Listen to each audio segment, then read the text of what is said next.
May mga kamag-anak ka ba na dating mahirap, ngunit ngayon ay biglang gumanda ang buhay?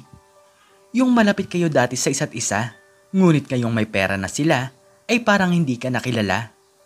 Naging mataas ang tingin sa sarili at hindi na kumikilala sa mga kamag-anak na mahirap. Kung ganun, ay tunghayan mo ang istoryang ito na tiyak ay kapupulutan mo ng aral. Sabay ipinanganak ang magpinsan na si Katrina at Gina. Kaya habang lumalaki ang dalawa, ay sila ang naging magkaibigan.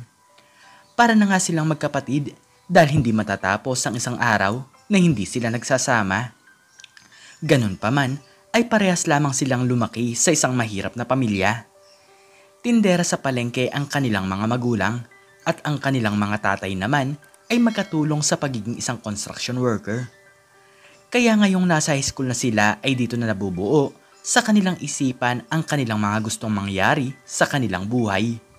Mga matataas na pangarap na kung saan ay makakapag-ahon sa kanila sa matinding paghihirap. Alam mo, Katrina, gusto ko talaga na maging isang mayaman balang araw. Gusto kong maging isang doktor pero hindi ko alam kung kaya ba akong pag-aralin sa kolehiyo ni nanay at tatay. Sabi ni Gina sa kanyang pinsan. Naku, ang taas naman ng pangarap mo. Alam mo naman na mahirap lamang tayo. Pero kung ako naman ang tatanungin mo, ay gusto kong makapagtrabaho sa ibang bansa. Natatawang sagot ni Katrina. Sobrang lapit talaga ng dalawang babae. Palagi silang magkakampi sa lahat ng oras, lalong-lalo na kapag mayroong mga tao ang nanlalait sa kanila. Madalas kasi silang mapagtawanan sa kanilang eskwelahan nang dahil lamang sa pagkaing baon nila tuwing tanghalian. Madalas kasing gulay ang ulam ng dalawa dahil hindi naman sila binibigyan ng pera ng kanilang mga nanay at tatay. Tipid na tipid kasi ang kanilang mga magulang at napupunta sa kanilang pag-aaral ang mga kinikita ng mga ito sa pang-araw-araw. Tingnan nyo naman tong si Gina at Katrina. Ano bang klaseng ulam yan? Talbos ng kamote at pritong okra. Nakakatawa naman kayong dalawa dahil nagmumukha na kayong kambing nang dahil sa paulit-ulit yung ulam. Panlalait ni Cherry na isa nilang mayamang kaklase. Nang dahil doon ay napagtawanan sila ng maraming mga estudyante sa kantina kahit wala naman silang ginagawang masama. At ano naman ang masama kung palaging okra at talbos ng kamote ang aming ulam? Ikaw nga, palaging karne ang ulam pero wala namang sustansya ang pumapasok sa utak mo. Diba? Kaya nga palagi kang panghuli sa klase. Nakakaawa ka naman. Mataray na sagot ni Katrina. Matapang talaga ang babaeng ito at handang ipagtanggol ang kanilang sarili sa ibang mga tao na nangahamak sa kanila. Ngunit iba ang dalagang si Gina dahil tahimik lamang ito. Hindi pumapatol si Gina sa panunukso ng ibang tao dahil alam naman niya sa kanyang sarili na walang mangyayaring maganda kung makipagtalo pa sila. Napatulala na lamang si Cherry nang dahil sa naging sagot ng kanyang mahirap na kaklase. Inis na inis ito at gustong bumawi upang hindi mapunta sa kanya ang atensyon ng iba. Wala namang problema kung mababa ang aking marka. At least may aasahan na naman akong yaman sa aking mga magulang. Hindi tulad yung dalawa, pag nakatapos kayo sa pag-aaral ay doon kayo pupulutin sa palengke upang maging tendera.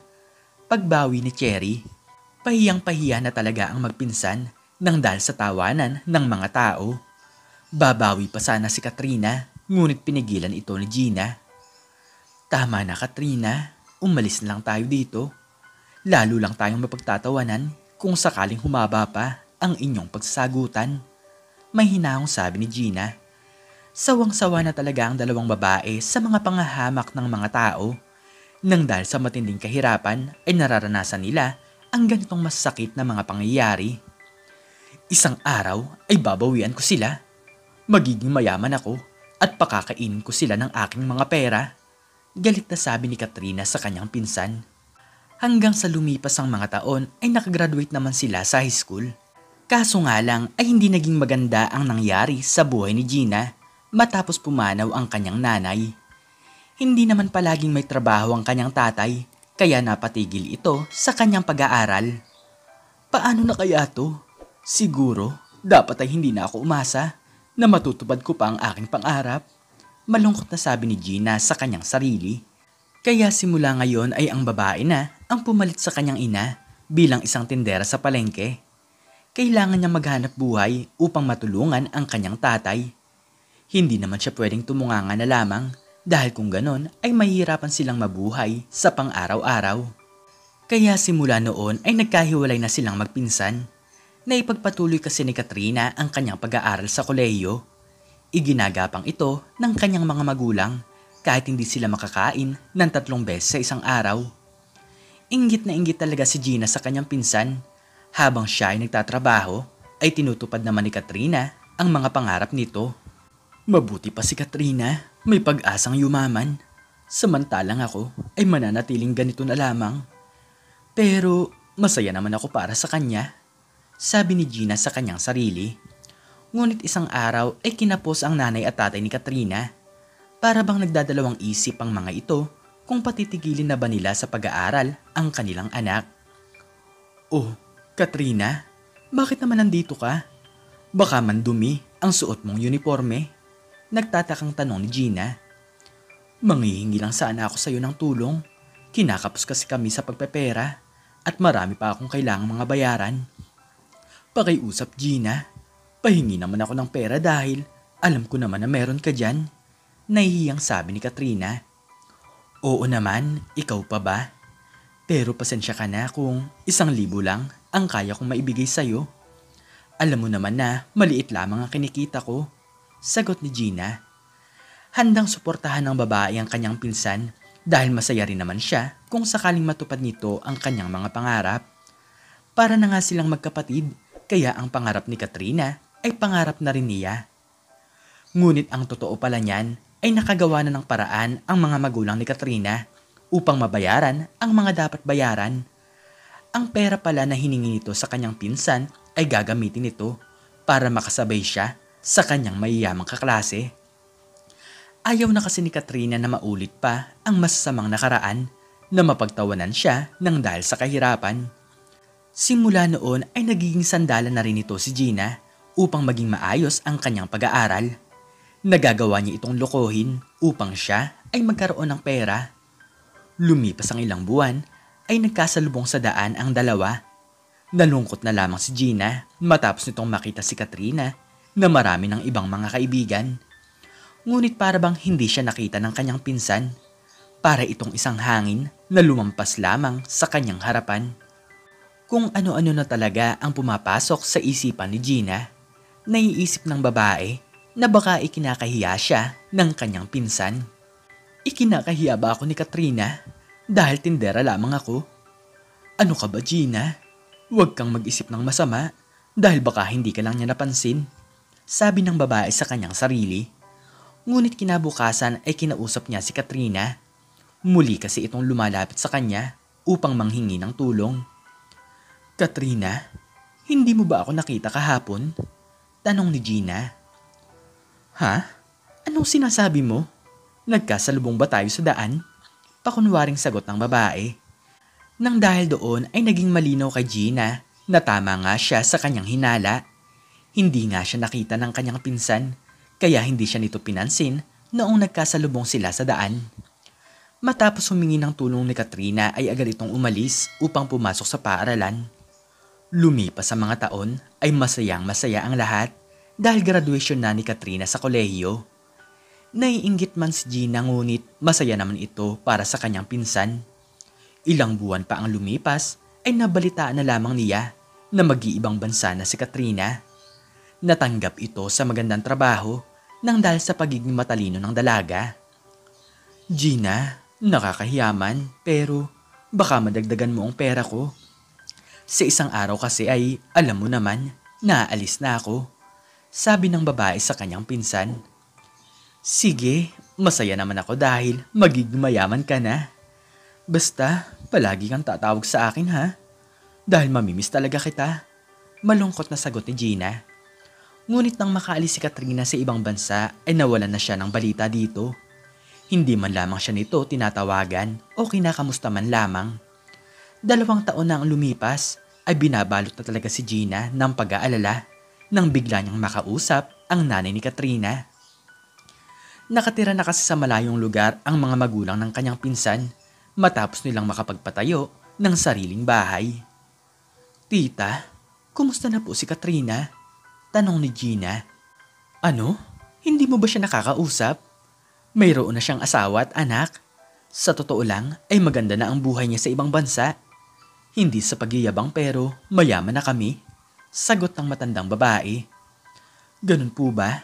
Sige po tita, aalis na rin po ako dahil kailangan ko na pong magtinda," malungkot na sagot ni Gina.